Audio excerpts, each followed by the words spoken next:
Welcome to the Passion Podcast, where passionate people talk about things that they are passionate about. And I am very excited for my guest today. It is Aaron Maltz, who is actually one of my best friends in the fitness space and one of my most trusted sources as well. Very, very excited to talk to him. And we're just going to get into these questions, all right? So first off, Aaron, tell us a little bit about yourself, maybe your background, as well as why you started FitLabb. Hey, man, glad to be on the show. I'm actually honored that you invited me to do this. So yeah, who am I? I don't know, my background. So honestly, I'm just a regular dude, right? I've been in the fitness industry for 20 years. Technically more personally, I've been working out in the gym since I was 14 years old. And the whole reason I got into this was because I was bullied as a kid. This was my way out of it rather than succumb to what I was going through at the time. And it gave me the confidence and the strength to kind of stand up for myself for the first time in my life. And the rest is history. And I was an exercise science major at college. And so studied this extensively, and then even managed the gym in college, went on to get my personal training certification way back when from ACE. That was like 20 or 21 years ago now. I'm old, dude. I'm old. And, I may not look like it, but that's the fitness side of things, right? It keeps you young. Eating healthy, staying in shape keeps you young. But yeah, I've been doing this a long time, and I've had some other career adventures through that time. But fitness has always been the core of my existence, and really one of the things that came to define me throughout my entire life. And I attribute doing this as a career really to what I went through as a kid and how I know fitness really changed my life and made me into who I am today.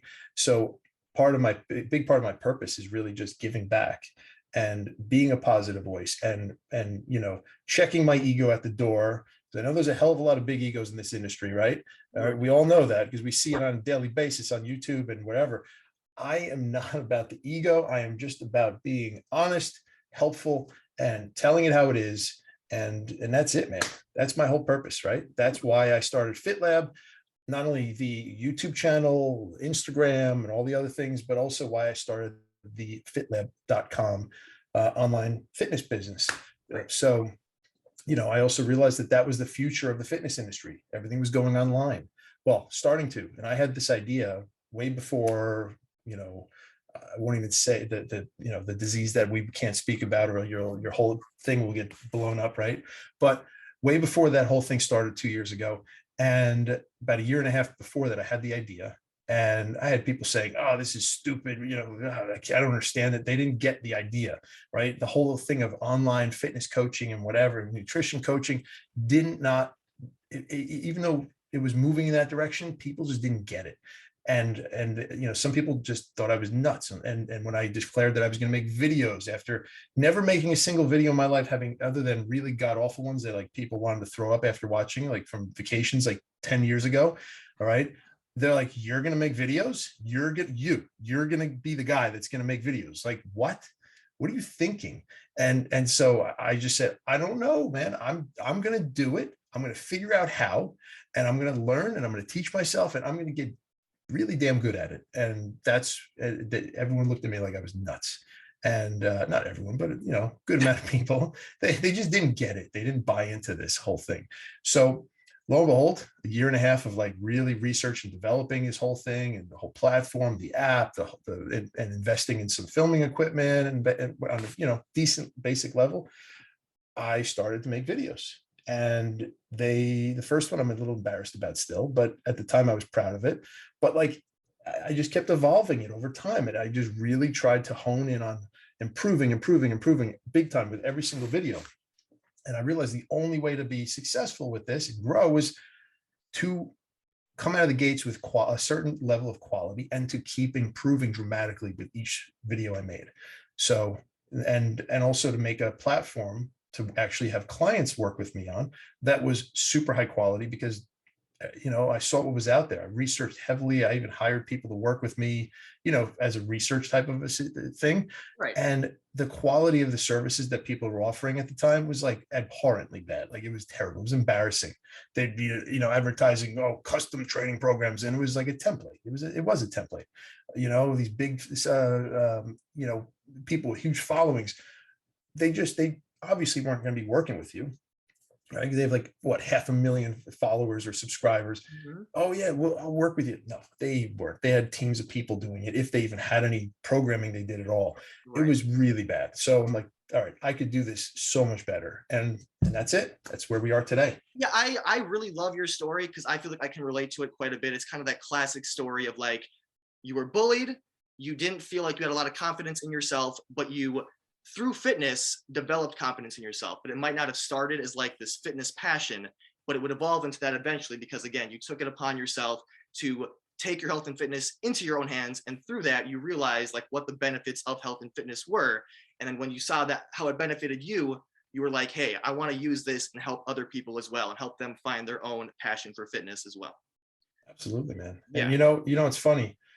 I didn't talk about how extreme the bullying was for me at the time, but I really went through hell at that point. And, I had 3 years from like, I would say maybe even more than 3 years, from like age 10 to 14, really, where I didn't have a single friend, man. I mean, it was bad. Right. So yeah, like 3.5 years. And, I almost couldn't see the light at the end of the tunnel at that time. And I just didn't, I looked like Steve Urkel, like legit, like I had my mom bought me pants with built-in suspenders. Like I had that strap around the glasses and all.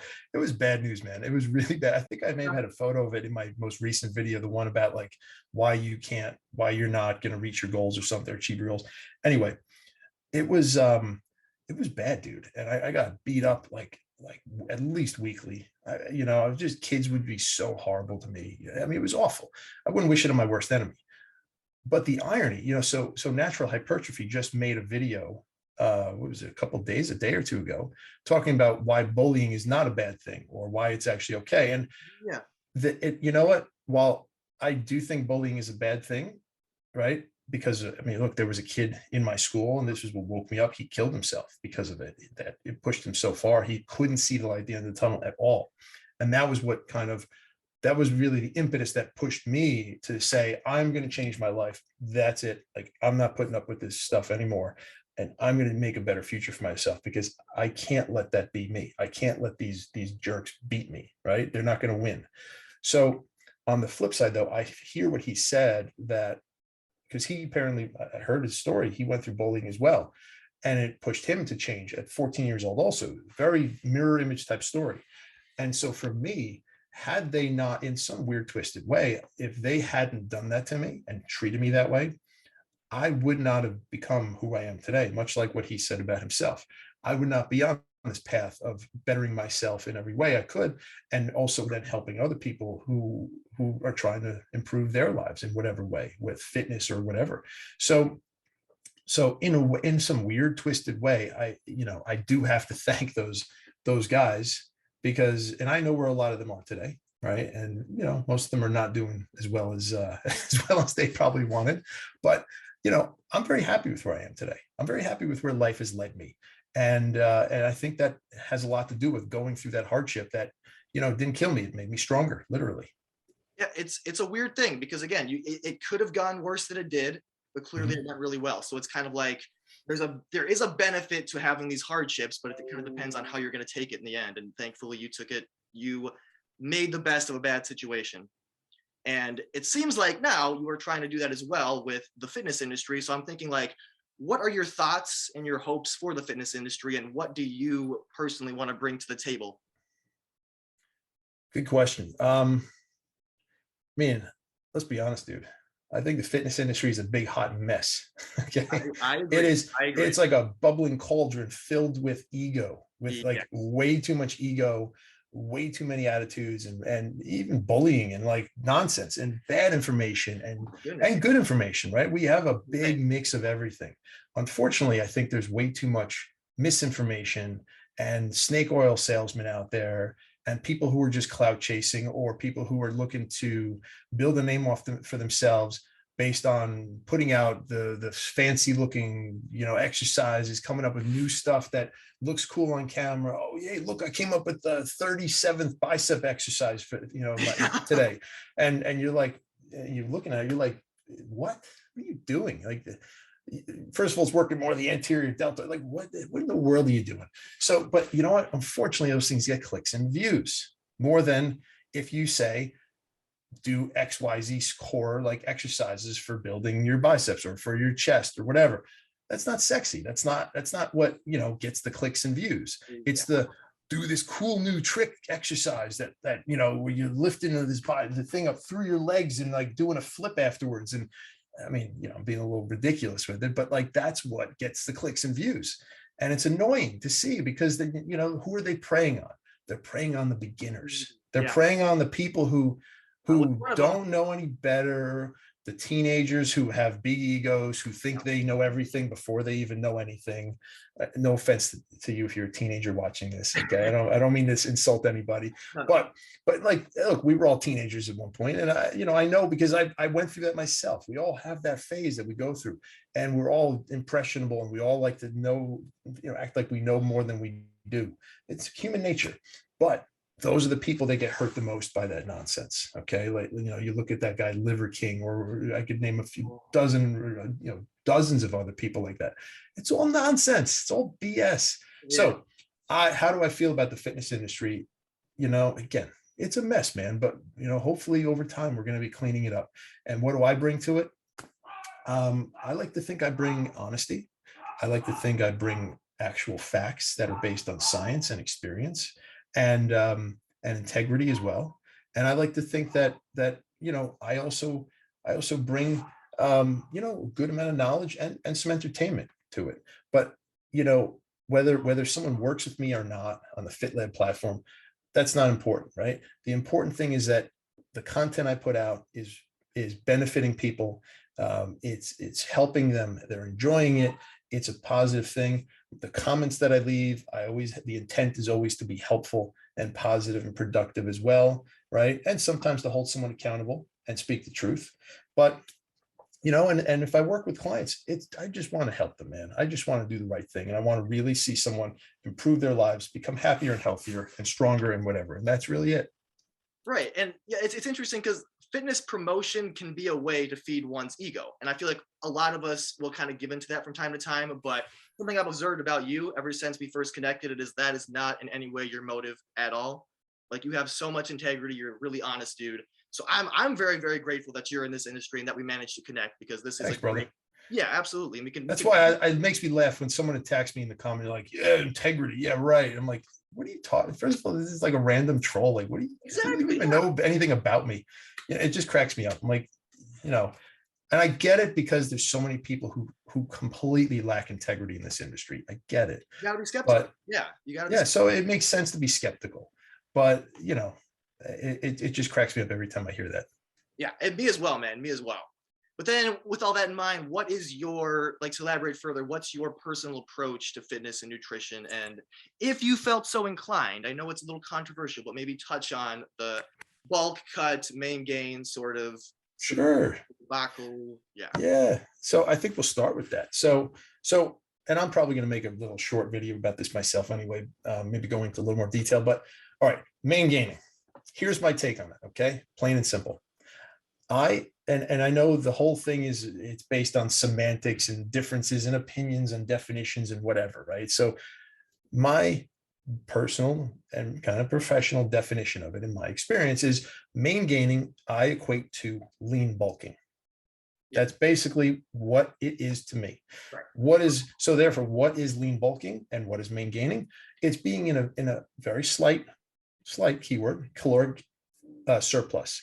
You're talking 100, 150, maybe 200 calorie surplus, give or take, maybe less, maybe whatever. Enough that, and provided you're also working out consistently, training hard enough, training smart enough, doing all the other things right as well. Okay, getting enough rest, recovery time, sleep, eating properly, enough protein, etc. Okay, and basically, if you're in a slight caloric surplus, you're lean bulking, you're Maingaining, whatever you want to call it. And I know this works because I did it, man. Like I did it almost my entire life. And, again, I refer back, maybe I'll send you the pictures to post in here, as an overlay over this, but I have the photos to prove it, that when I first started out, I was a skinny little kid, man. I was a scrawny little kid. And, you could see the muscles, but like they were like nothing. They were like, started with nothing. Now, I have a family history. My grandfather, who passed away before I ever met him, but he was a great man. He was a champion boxer, Golden Glove champion. He was supposed to be in the 1936 Olympics, but didn't go because it was in Nazi Germany at the time. Crazy story for another day. Yeah, but love to hear about that. Here's a guy who never lifted weights in his life. Okay. And all he did was calisthenics and boxed and was really good at it. And he got bullied, and that's why he got into boxing, and he then beat the crap out of everyone. Right. So that was his way out. And all he did was pull-ups, push-ups, and some other stuff. The guy was massive, right? His muscles, and he never lifted a weight. So I had those genetics. My other side of the family, like my other grandfather, worked with his hands, carpentry and stuff. Also, I always remember he had huge muscles when I was growing up. And so I had those genetics, but forget about the genetics thing. That's a whole nother conversation. We'll have it another day. But, I started out and I just started lifting weights at 14 for the reasons I explained before. And my body just took to it. And I just blew up quick, but relatively speaking, for someone who was doing it naturally. But here's the thing. The reason it worked so well for me, I had no clue what I was doing in terms of progressive overload and periodization. I had no clue of any of this stuff. I just knew there were weights. I was studying it. I was reading magazines, and this is before really anyone really had internet. I didn't have internet until I went to college. It shows how old I am. But all I knew was I had magazines I was reading. I was asking my phys ed teachers and some of the coaches who were in the weight room after school, my high school, what to do. And I was watching the other guys who were bigger than me, which was pretty much everybody when I started out, what they were doing. And I learned. But what I did that separated me from the pack was I had all that pent up frustration and anger and like upset from years of being repressed and bullied and beaten down by all these guys. And I took it out in a positive way, right? The gym was my place where I took out all that stuff. Yeah. And so whenever I did a working set of an exercise, I pushed to failure and even sometimes beyond. Like I left nothing there. I like literally put every ounce of effort into everything I did. And man, I got strong fast as hell. And I really built myself up really quickly too. And my mom was a great cook, always cooked like healthy meals and really good stuff. There was always a lot of protein in it. So I wasn't eating any differently. Maybe I ate a tiny bit more, but not much. But man, whatever it was, it all worked so well because of that whole formula and working really hard and consistently. Exactly. I was in the gym literally almost every day after school. Weekends, I didn't work out because school wasn't open, but Monday through Friday, you can almost guarantee I was in the gym unless there was some crazy thing that happened. So that's it. And that's how I made all my progress the first few years. And as I went, I learned more and I only got better at it and took it even further. So, and I've been doing that now 28 years, man. So that's my personal approach. And so that's my also theory on the Maingaining and lean bulking. In that whole time, going back full circle, I got distracted by this other topic. Sorry. I Maingained, lean bulked. In that whole time, you would look at me and I didn't gain an ounce of fat. Well, I did, because the whole thing between what lean bulking and Maingaining really is to me is you are gaining fat, but not percentage wise, right? So you're not going to see an appreciable uptick in your body fat percentage. Right. You're going to see just a change in your body fat overall, but in proportion to building muscle as well. So point being, if I was at 8 or 9 or 10% of the time, I stayed at that percentage more or less throughout those years. While I did put on body fat, it was in proportion to what I was building muscle wise. It was a very slow and steady building up. But if you looked at me through all those years, you would not see any tangible difference at all, except for the fact that I just built myself up and was still pretty shredded all those years. So that's lean bulking. That's Maingaining. That's what it, honest to goodness is. All this nonsense and this back and forth and garbage that everyone's slinging at each other about it. Yep, yep. That's So annoyed. legit what it is. I'm right? so annoyed by it. Yeah, that's more or less my take. I unfortunately though didn't have your experience of like starting off that way. Like in my coming up in fitness, I did a lot of like reckless bulk and cutting things. Didn't really know what I was doing. Had a lot of poor guidance. But that's more or less how I look at the Maingaining, lean bulking versus bulking and cutting debate. Absolutely, man. It's all about, look, it's all about doing what's healthy, following what works for you. Yeah. I will never tell someone, oh, definitely don't do bulk and cut that, or don't do whatever. Look, if it works for that person, do it. I'm against doing dirty bulks. I think that's just pointless and stupid. Like, why would you do that? Right? You're just eating crazy amount of calories. You're just going to get fat, like really obese for no reason. You're going to become unhealthy. You're going to, and that wild swing in weight up and down, that's actually not good for your body's organs. It's not good for your heart. It's just not a healthy approach whatsoever, in my honest opinion. And you know what? And the cuts have to be more extreme, and the bulking is more extreme. Anything in extremes is never healthy or never positive, right? So why even bother doing that? That's why I always tell them, don't bother with weight gainers nonsense. Don't even go near that. If you're a hard gainer, right? Hard gainers are just people who may not be working out hard enough, may not be on an appropriate program, may not know what they're really doing yet. And they're probably not eating enough protein. They probably are not measuring out their food. They don't even know how to eat healthy. They don't know what it looks like, right? So I can't tell you how many countless people I've had this conversation with, and then we figure it out and they fix what they're doing in some way, shape, or form. And all of a sudden, they're not a hard gainer anymore. Now they're making some progress. Yeah, well, you were doing a lot of things wrong. That's why. Like we all have the same ability to build muscle size and strength. It's just how you go about it that is the difference between if you're successful with it or not. That's really what it comes down to. Exactly. And it's like where you're at the start, it's like, don't think about I have to necessarily gain this much fat or lose this much fat. It's like, again, everybody's going to be different. So like, look at yourself in the beginning and, play around, figure out what's going to work best for you, and try and avoid the extremes in the process. Because like you said, I don't like to promote extremes along with how I promote fitness. I don't think that they go hand in hand. Yeah. By the way, my way of working out, my whole thing was, it did change over the years, and I haven't really talked about this much, if at all. Maybe, I don't know, maybe I said it one or two times, like once in a comment somewhere, I think, recently, and maybe somewhere else, but really, I don't think anyone knows about it other than people who read or heard that there, which is not that many people. Anyway, long story short, so I was working out the same way I was, and I got incredibly strong by like my mid-20s. And not many people know this. I was a fitness model for a period of time too around that time. And this is like pre-Instagram days, right? I was an Instagram fitness model. I like had two agents, one in the city, one in New Jersey, where I'm from originally. And that was for like more smaller local things. And I was in like magazine ads and TV commercials and stuff, and it was pretty like a cool little side hobby. I didn't get like tons of gigs, but it was a fun thing, and but anyway, getting back to what I was saying, like I worked out hard all the time, and when you're young, you can, and I just was, after the newbie gains, the first couple 2, 3, 4 years, whatever, 4 years, it's no longer newbie gains, sorry, but as after that, it came easier. I had to keep working harder and harder and smarter.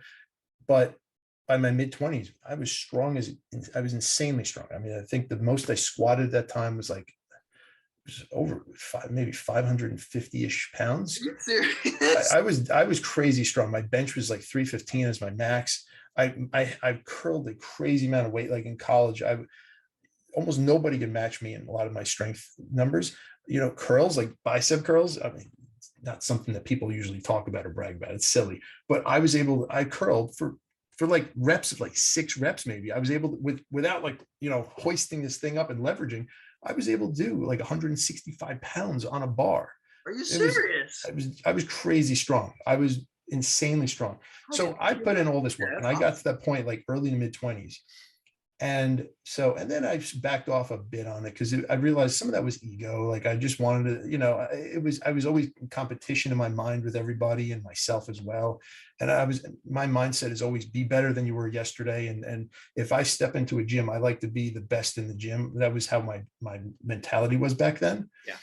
And if I wasn't, I strove to be the best, the strongest, or the biggest guy.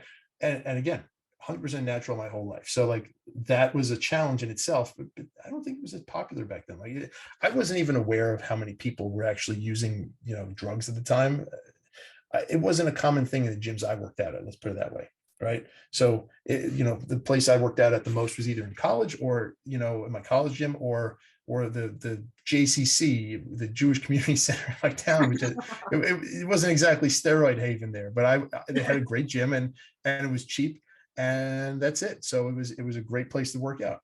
So anyway, getting back to what I was saying, around 30 or 31 years old, around the time we were about to have my first son, I had no, I'm sorry, it was 30, I was 32 years old. It was like 10 years ago. I was having this thing with my heart and it was like beating weird, like skipping beats every fifth beat. And it was really uncomfortable. And so I went to see a cardiologist and they checked it out. Like they did ultrasounds, stress tests, that whole 9 yards. And they said, your heart is great, super strong, but you were born with a heart defect and a dangerous one. And so, without getting into all the details of it, it's basically now I have to go and get checked out every year or two. They recheck it. Thank God I'm okay and no issue, but I'm at a risk I had to stop lifting heavy weights altogether. I had to really moderate the amount of weights I was lifting way down, right? To even borderline some lighter level weights in some cases. And because what that does, if I lifted heavy, it would put me at a great risk of getting an aneurysm in my aorta and just blowing it out one day from the pressure that lifting heavy weights would put on it.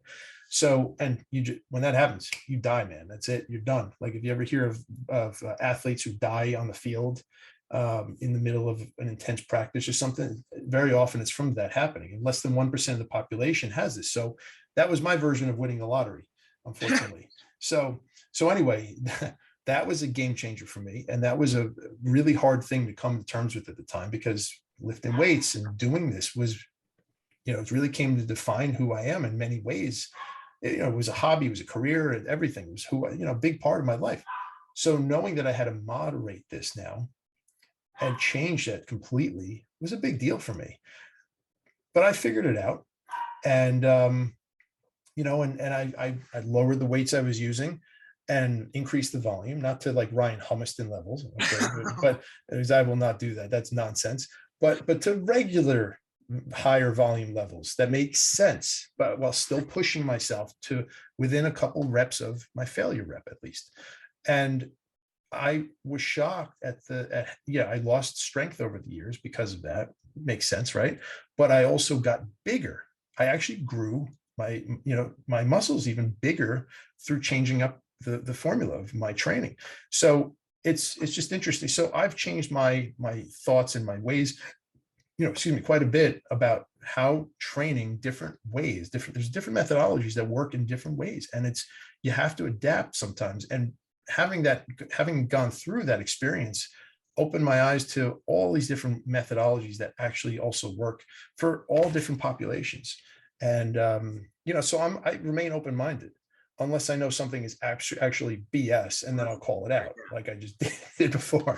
All right. So anyway, I felt it was worth going into that story. No, I totally agree. And I remember when we had first started interacting, you had told me about your heart condition and about how you used to lift heavy, but I was not aware of your specific numbers. So that's crazy, especially that squat. I'm particularly impressed by that. Yeah, I can't even do remotely close to that now. And as a matter of fact, I barely even squat anymore because I actually have 2 herniated discs in my lumbar spine, which is unrelated to lifting. Well, maybe that goes crazy maybe squats contributed to it, but I got that from helping my dad move a 300-pound television into his car into the town dump. That was a whole nother story.